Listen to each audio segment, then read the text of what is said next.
Marcus Johnson drove home after a long day at the law firm. He had won an important case today. His client, an elderly woman, would not lose her house because of Marcus's hard work.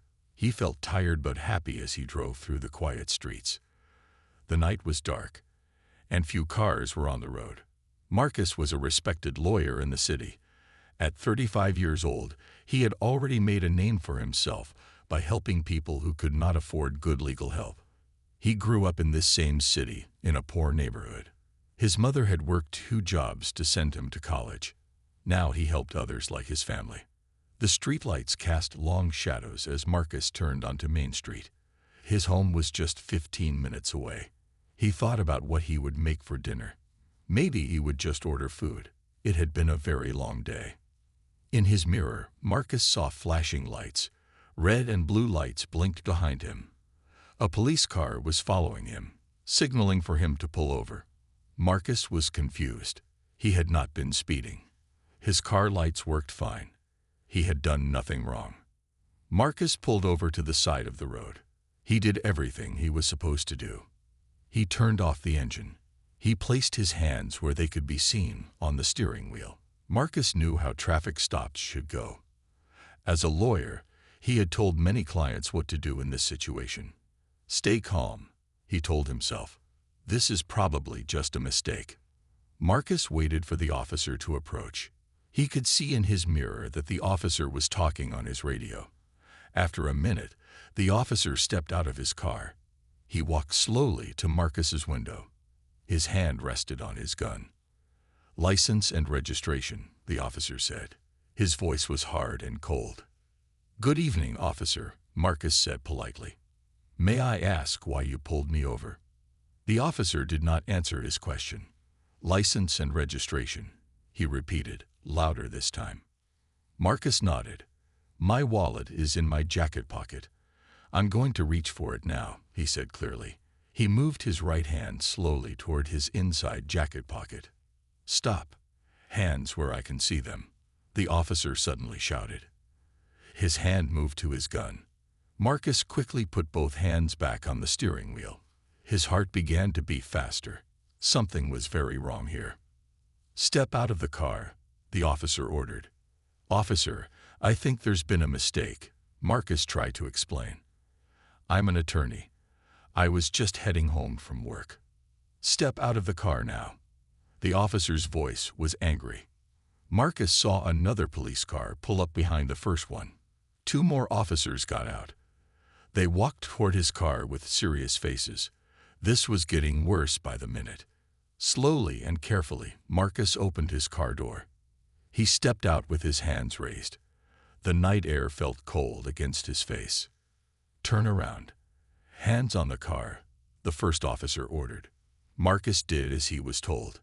He felt hands searching his pockets. They took his wallet, his phone, his keys. The metal of handcuffs touched his wrists. They clicked shut, tight and cold. "There's been a mistake," Marcus said again. His voice was still calm, but fear grew inside him. "My ID is in my wallet. I'm an attorney with Johnson and Williams law firm."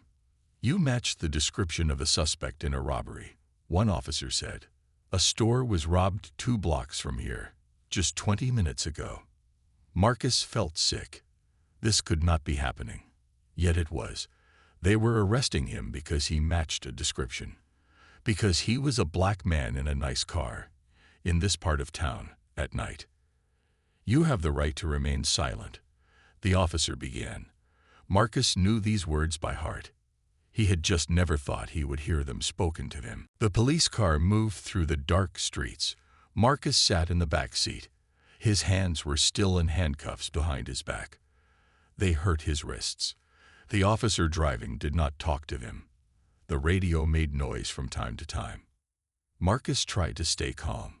He knew his rights. He was a lawyer after all. But knowing his rights and having them respected were 2 different things. He looked out the window at the passing buildings. People walked on the sidewalks, free to go where they wanted. Marcus felt a deep sadness mixed with anger. When they arrived at the police station, the officers led Marcus inside. The bright lights hurt his eyes after the darkness of the car. The station was busy. Officers walked back and forth. Some people sat in chairs, waiting. A few looked at Marcus as the officers walked him through. "I want to make my phone call," Marcus said firmly. "You'll get your call when we're ready," one officer replied. His voice was cold. They took Marcus to a small room. There was only a metal table and 2 chairs. They sat him down and took off the handcuffs. His wrists were red from how tight they had been. An officer stood by the door, watching him. After 20 minutes, another officer came in. He had a folder in his hand. He sat across from Marcus at the table. "I'm Detective Wilson," the man said. "Do you know why you're here?"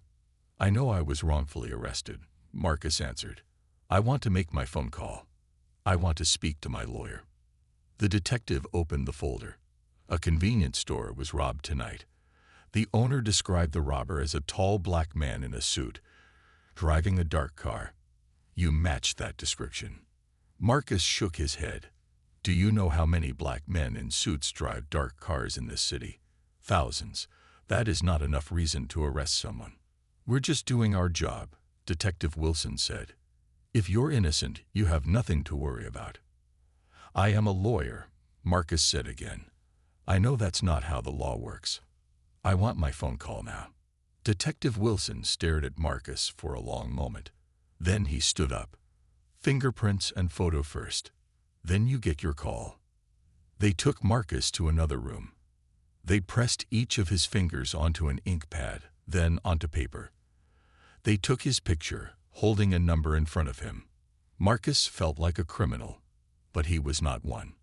He was a victim of a mistake, or maybe it was not a mistake at all. When they finally let him make his call, Marcus did not call his family. He did not even call another lawyer from his firm. Instead, he called someone much more powerful, someone who could end this nightmare quickly. The phone rang 3 times before Judge William Thompson answered. "Hello." The judge's voice sounded sleepy. "Judge Thompson, this is Marcus Johnson. I'm sorry to call so late, but I've been arrested. I need your help." Judge Thompson did not waste any time. Within 15 minutes of Marcus's call, the police station became very busy. Officers hurried back and forth. Someone important was coming. Marcus sat in the holding cell, waiting. He shared the cell with 3 other men. They did not talk much. Captain Roberts, the head of the police station, walked quickly to the cells. His face looked worried. 2 other officers followed him. They stopped in front of Marcus's cell. "Mr. Johnson," the captain said. His voice was different than the other officers. He sounded respectful now. "There seems to have been a terrible mistake. I've been saying that since I was pulled over," Marcus replied calmly. The cell door opened. The captain himself led Marcus out. They walked to a private office. It was much nicer than the room where Detective Wilson had questioned him. There was a comfortable chair, a clean desk, even a plant in the corner. "Your things are being gathered right now," Captain Roberts said. Judge Thompson explained everything. "I want to personally apologize for this mistake." Marcus looked at the captain. "It wasn't just a mistake," he said. "It was wrong. I told the officers who I was. I offered to show ID. No one listened." The captain looked uncomfortable. The officers were following procedure based on the description they had. "A description that could match thousands of people," Marcus said. "That's not good police work." A knock on the door interrupted them. Another officer entered with Marcus's wallet, keys, and phone. Marcus checked that everything was there. His law firm ID card was in his wallet, right where he said it would be. The officer who took his wallet had seen it, but he had ignored it. "Captain Roberts," a voice called from outside. "The commissioner is on the phone." The captain's face turned pale. "Excuse me," he said to Marcus. He hurried out of the room. Marcus checked his phone. There were missed calls from Judge Thompson. A text message read, "I called the mayor. This will be fixed." They had no idea who they arrested. That was the heart of the problem, Marcus thought. They had treated him badly because they thought he was nobody important. But what if he really had been just an ordinary person? Would anyone have helped him then? The door opened again. Captain Roberts returned with several other high-ranking officers. Their faces all showed worry and fear. "Mr. Johnson," the captain said, his voice shaking slightly, "we've just received word from the mayor's office about your appointment. If we had known." Now Marcus understood why everyone was so nervous. It wasn't just because he was a lawyer or because he knew Judge Thompson. There was something else. Something bigger. "What appointment?" Marcus asked, though he was beginning to guess the answer. "Your appointment as the new district attorney," Captain Roberts said. "The announcement was scheduled for tomorrow morning. We had no idea." The room fell silent. Marcus was going to be their new boss, the person in charge of all criminal prosecutions in the county, the person who would decide which cases to pursue and which officer's work was acceptable. And they had just arrested him wrongfully. "I believe I'm free to go now," Marcus said, standing up. The officers moved aside quickly to let him pass. As Marcus walked through the police station toward the exit, every eye watched him. Word had spread fast. The black lawyer they had arrested was actually Marcus Johnson, soon to be the most powerful legal figure in the county. Outside the police station, a small crowd had gathered. News travels fast, even at night. Someone had called the local reporters. Camera lights flashed as Marcus stepped through the doors. Microphones were pushed toward him. Marcus had not planned to speak to the press until the official announcement tomorrow. But now things had changed. "Mr. Johnson, is it true you were arrested tonight?" a reporter called out. "Mr. Johnson, can you confirm you're the new district attorney?" another shouted. Marcus straightened his tie. His suit was wrinkled from hours in the cell, but he stood tall and dignified. This moment was important. What he said now would set the tone for his time as district attorney. "Yes, I was wrongfully arrested tonight," Marcus said clearly. His voice carried across the crowd. Everyone fell silent to listen. "I was pulled over and taken into custody because I matched a vague description. My ID showing I am an attorney was ignored. My rights were not fully respected." The reporters wrote quickly in their notebooks. Cameras recorded every word. "Tomorrow, I will be officially announced as your new district attorney," Marcus continued. "That announcement was supposed to be a happy occasion. Instead, I stand before you after experiencing what too many people in our community face every day." Behind Marcus, the police station doors opened. Captain Roberts and several other high-ranking officers came out. They wanted to hear what Marcus was saying to the press. Their faces showed worry and fear. "What happened to me tonight happens to many people who don't have a judge's phone number to call," Marcus said. "Many who don't have the legal knowledge I have. Many who spend nights, weeks, or even months in jail because of mistakes or bad procedures." The crowd had grown larger. People passing by stopped to listen. Some nodded as Marcus spoke. "As your district attorney, I promise you this. What happened to me tonight will lead to change. Real change. Not just for people with connections, but for everyone." A young officer at the back of the police group lowered his head. He had been one of the officers who arrested Marcus. Now he understood the consequences of his actions. "Justice should not depend on who you know," Marcus said. "It should not depend on your job title or your connections. Justice should be the same for everyone." People in the crowd clapped and cheered. Some reporters asked more questions, but Marcus raised his hand. "I will take questions at the official press conference tomorrow. Tonight, I need to go home and rest. Thank you." As Marcus walked to the car Judge Thompson had sent for him, people reached out to shake his hand. An older woman touched his arm gently. "My son has been in jail for 3 months waiting for trial," she said quietly. "He didn't do anything wrong either." Marcus looked into her eyes. "Give my office your information tomorrow. I'll look into it personally." The woman's eyes filled with tears. "Thank you," she whispered. Marcus got into the car. As they drove away, he looked back at the police station. Captain Roberts was still standing outside, watching him leave. Their eyes met briefly. The captain knew things were about to change in his department. The car turned a corner, and the station disappeared from view. Marcus took a deep breath. This had been the longest night of his life. But maybe, just maybe, it would lead to something important, something bigger than just one man's career announcement. The sun rose over the city. Marcus sat at his kitchen table with a cup of coffee. He had not slept much. His phone had been ringing all night. Calls from the mayor, from other lawyers, from friends who had seen the news. The story had spread faster than anyone expected. Marcus turned on the television. His face was on every news channel. The headlines were big and bold. New district attorney wrongfully arrested night before announcement. And Marcus Johnson promises change after his own false arrest. His mother called early in the morning. She had seen the news too. "Are you okay, baby?" she asked. Her voice was full of worry. "I'm fine, Mom," Marcus assured her. "It was a long night, but I'm okay." "I've been telling you for years about how they treat our people," she said. "Now you've seen it yourself." Marcus nodded, even though his mother couldn't see him through the phone. "I know, Mom. And now I have a chance to do something about it." After hanging up, Marcus got dressed in his best suit. Today was still his big day.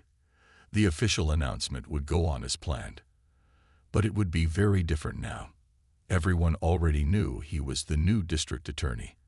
And everyone knew his first night had started with being wrongfully arrested.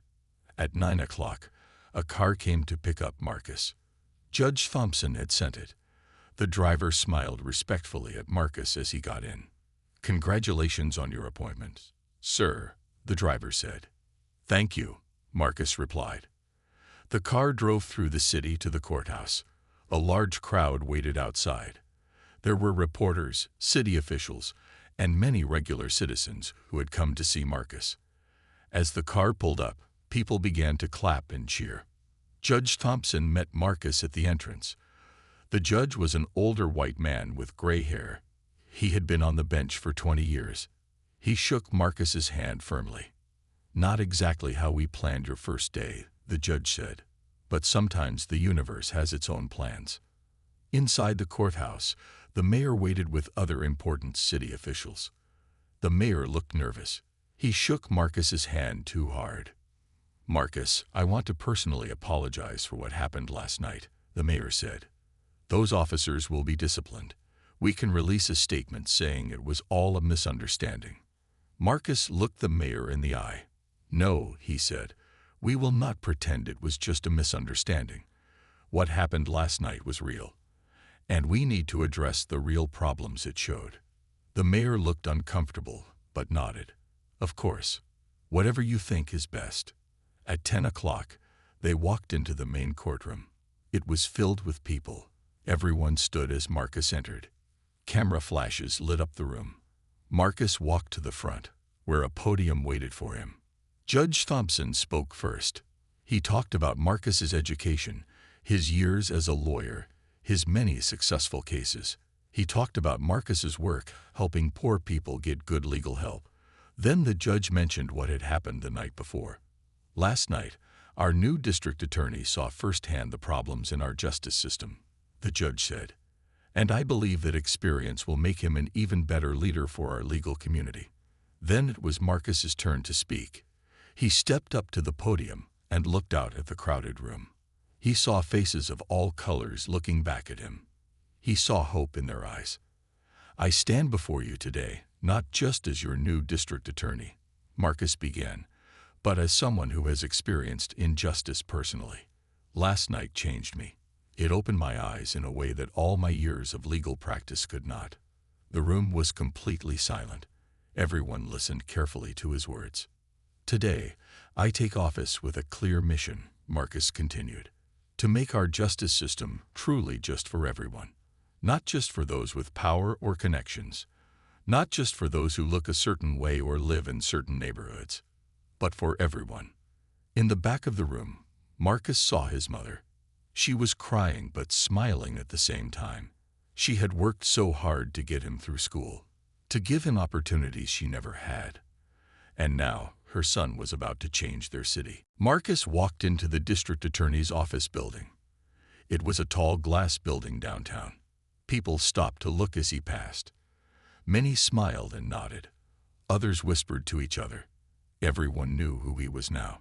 The security guard at the front desk stood up quickly when Marcus approached. "Good morning, Mr. Johnson," he said, his voice showing respect. "Your office is ready for you on the top floor." Marcus rode the elevator up, his mind filled with plans. This was not how he had expected to start his new job. But maybe it was better this way. His wrongful arrest had given him a clear purpose from day one. The elevator doors opened to a large office space. The walls were glass. The floor was shiny. A team of lawyers and staff waited for him. They clapped as he stepped out of the elevator. Marcus smiled and thanked them. But he knew many of them were just being polite. Some would not like the changes he planned to make. Susan Chen, his new chief assistant, showed him to his office. It was big, with a view of the whole city. A large desk waited for him. Pictures of former district attorneys hung on the wall. Marcus was the first black person to hold this job in the city's history. "Your schedule is quite full today, sir," Susan said. "The press wants interviews. The police chief wants to meet with you, and the mayor has called 3 times already." "Thank you, Susan," Marcus replied. "But I want to make one change to my schedule right away. There's a woman I met last night. Her son has been in jail for 3 months waiting for trial. I want his case pulled and on my desk by noon." Susan looked surprised but nodded. "Yes, sir. Do you have a name?" "She'll be calling. Her name is Mrs. Washington. Make sure her call gets through to me directly." After Susan left, Marcus sat at his desk. He pulled out a notebook and began to write. He listed all the problems he had seen in just one night inside the system. Vague descriptions used to arrest people. IDs and statements ignored. Basic rights delayed. Long waits for trials. These were just the beginning. There was a knock at his door. Captain Roberts from the police station stood there. The same man who had finally released Marcus the night before. He looked uncomfortable. "Do you have a minute, Mr. Johnson?" the captain asked. Marcus gestured to a chair. "Please, sit down." Captain Roberts sat stiffly on the edge of the chair. "I wanted to come personally to apologize again for what happened. The officers involved have been suspended pending an investigation." "Suspending a few officers won't fix the real problem," Marcus said. "The problem is in how things are done, not just who does them." The captain nodded slowly. "What are you planning to do?" "I'm creating a new review board," Marcus explained. "Every arrest will be checked quickly. People won't sit in jail for months waiting for their day in court, and your officers will need better training on when they can and cannot arrest someone." Captain Roberts frowned. "Some of my officers won't like these changes." "I don't need them to like the changes," Marcus said firmly. "I need them to follow the law. The same law they're supposed to enforce." The phone on Marcus's desk rang. Susan's voice came through the speaker. "Mrs. Washington is on line 1, sir." "Thank you, Susan." Marcus looked at Captain Roberts. "Excuse me, but I need to take this call." The captain stood to leave. At the door, he turned back. "For what it's worth, Mr. Johnson, I think you'll make a good district attorney, even if you make my job harder." Marcus picked up the phone. "Mrs. Washington, this is Marcus Johnson. Tell me about your son." As he listened to the woman's story, Marcus wrote more notes. This was just one case. There would be hundreds more. The work ahead was enormous. But for the first time in his career, Marcus had the power to make real change happen. 3 months passed. Marcus Johnson had been busy. His office looked different now. Papers covered his desk. Maps of the city hung on the walls. The neat, clean space had become a working room full of plans and ideas. Marcus had started many new programs. The first was the Quick Review Board. This group looked at all new arrests within 24 hours. They made sure people had real charges and real evidence against them. In just 3 months, they had released over 200 people who should not have been in jail. Mrs. Washington's son had been one of the first people released. The evidence against him had been very weak. Now he was home with his family. Mrs. Washington had called Marcus to thank him, crying with happiness. Today was an important day. Marcus called a meeting with all the police captains and his top lawyers. They gathered in the main conference room. Some looked happy to be there. Others did not. Captain Roberts sat near the back, his face serious. "Thank you all for coming," Marcus began. "Today we start Phase 2 of our Justice Reform Plan. I want to show you the results of Phase 1 first." Marcus clicked a button, and numbers appeared on the big screen. Arrests are down by 15%, but successful prosecutions are up by 12%. That means we're arresting fewer people, but winning more cases. We're focusing on real crimes with real evidence. Some of the captains nodded. Others frowned. Phase 2 focuses on training, Marcus continued. Every officer will learn new rules about stops and searches. Every prosecutor will learn new standards for what cases to take, and both groups will train together, not separately. One of the older police captains raised his hand. "Mr. Johnson, my officers already have too much training. They need to be on the streets, not in classrooms." Marcus looked at the man. "Captain Lewis, 3 officers from your district were named in complaints last month. All 3 made arrests based on descriptions that were too vague. If they had better training, those mistakes wouldn't have happened." Captain Lewis's face turned red. He didn't speak again. Captain Roberts raised his hand next. "My officers have questions about the new rules. Can they still make stops based on reasonable suspicion?" "Yes," Marcus answered. "But he looked suspicious is not reasonable suspicion. He matched a vague description is not reasonable suspicion. Your officers need specific facts, not just feelings." The meeting continued for 2 hours. They talked about many details of the new plan. Some people argued. Others asked good questions. By the end, most seemed to understand what Marcus wanted to do. As people left the meeting, Captain Roberts stayed behind. He waited until everyone else had gone. "You're making enemies, you know," he said to Marcus. "Some of the old-timers don't like these changes." Marcus nodded. "I expected that. Change is never easy." "It's not just that," the captain said. His voice was quieter now. "Some officers are saying you have a personal agenda because of what happened to you." "They're right," Marcus said simply. "I do have a personal agenda. I want a justice system that works the same for everyone. If that makes some people uncomfortable, so be it." Captain Roberts looked at Marcus for a long moment. Then he gave a small smile. "You know, when we first met, I thought this was all about revenge. But it's not, is it? You really believe you can fix the system?" "I can't fix it alone," Marcus replied. "I need good officers like you to help." Captain Roberts thought about this. Then he nodded. "My team will be at the first training session. You have my word." As the captain left, Marcus looked at the maps on the wall. They showed where most arrests happened in the city. They showed which neighborhoods had the most police presence. They showed which areas had the most complaints about police behavior. The patterns were clear. The system had not been fair for a long time. Changing it would not be easy or quick.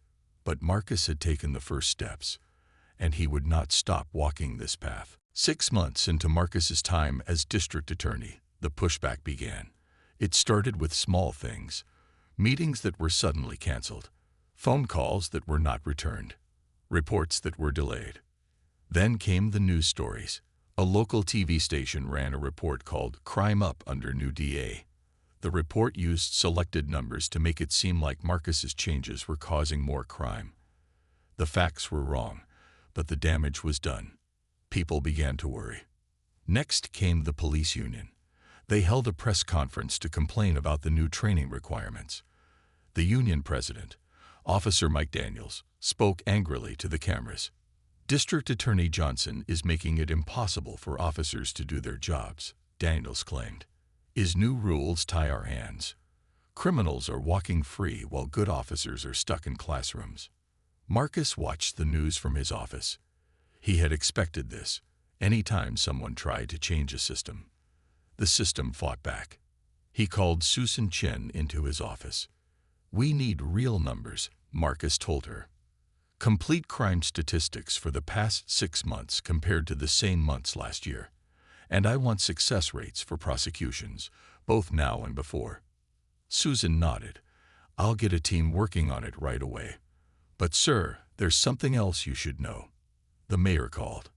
"He wants to meet with you privately." Marcus frowned. The mayor had been supportive at first, but lately he had been distant. "Set up the meeting for tomorrow," Marcus said. The next day, Marcus went to the mayor's office.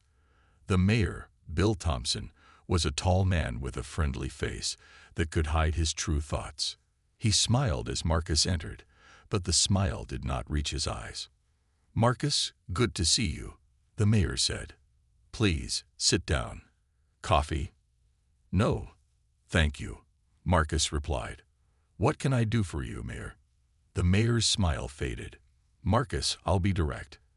There's concern about your reform programs. The police union is unhappy. Business leaders are worried about crime reports. Even some community leaders are asking questions. The crime reports are misleading," Marcus said firmly. "We're gathering the real numbers now." "Numbers aren't everything," the mayor said. "Perception matters too. And right now, the perception is that your personal experience is driving policies that might not be best for the city." Marcus felt his anger rise, but kept his voice calm. "My personal experience showed me problems that have existed for years, problems you and others have ignored." The mayor sighed. "Look, no one is saying go back to the old ways completely, but maybe slow down. Make smaller changes. Work more with the police union instead of forcing new rules on them." "Slow, small changes mean more people suffer in an unfair system," Marcus argued. "And we have worked with the police. Captain Roberts and several others support the reforms." "Captain Roberts is just one voice," the mayor said. "The union represents hundreds of officers, and those officers vote, as do scared citizens who hear about rising crime." Now Marcus understood. This was about politics. The mayor was worried about the next election. He didn't care if the reforms were right or wrong. He cared about votes. "I was appointed to this position to do what's right," Marcus said. "Not what's politically safe." The mayor's face hardened. "You were appointed by me, Marcus, and I can begin the process to replace you." Marcus stood up. "Is that a threat, Mayor Thompson?" "It's a reality check," the mayor replied. "Change is good, but too much change too fast can cause problems. Think about scaling back. That's all I'm asking." Marcus walked to the door, but turned back before leaving. "I'll think about what you've said, and I'll send you the real crime statistics when they're ready. I hope you'll think about those numbers before making any decisions." As Marcus left the building, his phone rang. It was Susan. "Sir, we have the preliminary numbers," she said. Her voice sounded excited. "Crime is actually down in most categories, and our conviction rate is the highest it's been in 5 years. Send the report to my office and to the mayor," Marcus instructed. "And call a press conference for tomorrow. It's time to fight back with facts." Marcus walked to his car feeling both worried and determined. The mayor's threat was real. The pushback was getting stronger, but the truth was on his side, and he would not give up now. 1 year had passed since the night Marcus was wrongfully arrested. 1 year since he stood outside the police station and promised change. Now he stood at a podium again, but in very different circumstances. The large room was full of people, reporters with cameras, city officials in suits, community members from all neighborhoods, even police officers, some in uniform and some not. They had come for the 1-year report on the justice reform program. Marcus looked out at the crowd. He saw Captain Roberts, now promoted to deputy chief. He saw Mrs. Washington, whose son now had a job and a future. He saw Judge Thompson, who had made that important phone call a year ago. And in the front row, he saw his mother, smiling proudly. 1 year ago, Marcus began, I stood before you as a newly appointed district attorney who had just experienced the flaws in our justice system firsthand. I promised changes then. Today, I want to show you what those changes have accomplished. Marcus showed slides with numbers and charts. Arrests were down by 20%, but convictions were up by 15%. The jail population had decreased by 30%. Cases moved through the courts faster. More victims saw justice done. These numbers tell part of the story, Marcus continued. But the real story is about people. People like James Washington, who spent 3 months in jail on weak evidence before our quick review board found the case against him should never have been filed. James is now working and building his life. Mrs. Washington wiped tears from her eyes as people applauded. Or people like Officer Sarah Chen, who used her new training to de-escalate a dangerous situation last month, saving lives without making a single arrest. A young police officer nodded, looking pleased to be recognized. This is what real justice looks like, Marcus said. Fair for everyone. Based on facts, not fear. On evidence, not appearances. As Marcus continued his speech, he noticed the mayor slip into the back of the room. Mayor Thompson had fought against many of the reforms at first, but as the positive results became clear, he had slowly changed his position. Now he claimed to have supported the changes all along. Politicians could be like that. Our work is not finished, Marcus told the crowd. The next phase of reforms begins next month. We will continue to build a system that treats everyone with dignity and fairness. A system where what happened to me 1 year ago becomes unthinkable, not just for people with connections, but for everyone. The applause was loud and long. Even some of the officers who had opposed the changes at first were clapping now. The evidence was too strong to ignore. The new way was working better than the old. After the presentation, people came to shake Marcus's hand. The mayor pushed through the crowd to stand next to Marcus for the photographers. Deputy Chief Roberts waited until most people had left before approaching. I have something for you, Roberts said, handing Marcus a small box. The officers in my division wanted you to have this. Marcus opened the box. Inside was a polished wooden plaque. It read, "To District Attorney Marcus Johnson, for making us better officers by demanding better justice." Marcus looked up in surprise. This is unexpected. Roberts shrugged. Not all of us were against you. Some just needed to see that doing things the right way could also be doing them the better way. As the room cleared, Marcus's mother approached. She took his hands in hers. I'm so proud of you, she said. Your father would be proud too. I wish he could have seen this, Marcus replied softly. He can, she said, looking upward. And so can all those who suffered under the old system. You're making things right for them too. Marcus walked with his mother out of the building. Outside, the sun was shining. Across the street, the same police station where he had been taken 1 year ago stood tall and imposing. But it was different now. The people inside were different. The rules were different. One wrongful arrest had led to 1,000 right changes. Marcus had turned an injustice against him into justice for many. As he looked at the police station, an officer exited and saw him. The officer nodded respectfully. Marcus nodded back. The system wasn't perfect yet. There was still work to do. But for the first time in a long time, it was moving in the right direction. And Marcus Johnson, once wrongfully arrested, now rightfully respected, would keep pushing it forward.